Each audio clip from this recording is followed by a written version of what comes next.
First at 6, a deadly safety risk on the roads. 4 people killed and their families say highway guardrails are to blame.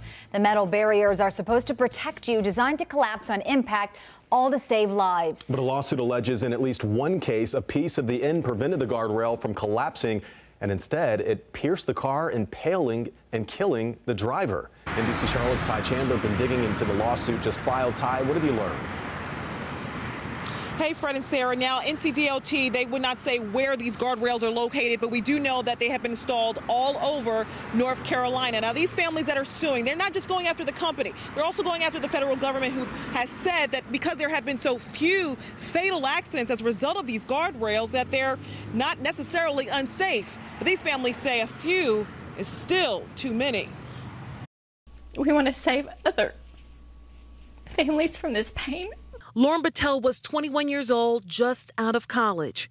I called her name one more time and waved, and that was it. The last time I saw her alive.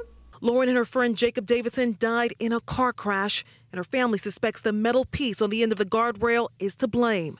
The guardrail went straight through the car, and it's not supposed to do that.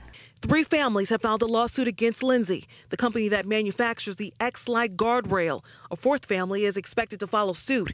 They say the X-Lite, which is supposed to absorb the impact like it does in this company video, did the opposite and is responsible for the deaths of at least 4 people in Tennessee. The X-Lite is primarily installed on guardrails in 7 states, including North Carolina, where they have been in place since 2011. In a statement, the NCDOT said in part all energy-absorbing guardrail ends are susceptible to similar penetration issues with low-impact angle crashes. They go on to say, as of July 1st, the NCDOT will not be installing X-Lites on new construction projects, and when for maintenance reasons, a guardrail end needs to be replaced. Now, these X-Lite guardrails, they're supposed to absorb the impact if you hit it, but we've been told by NCDOT if it hits a door just doesn't have the same protection to stand up against the guardrail, say like a bumper or the engine of a car would. So if you do hit one of these guardrails with the door, the guardrail would provide very little protection in that case. That's the latest here. I'm Ty.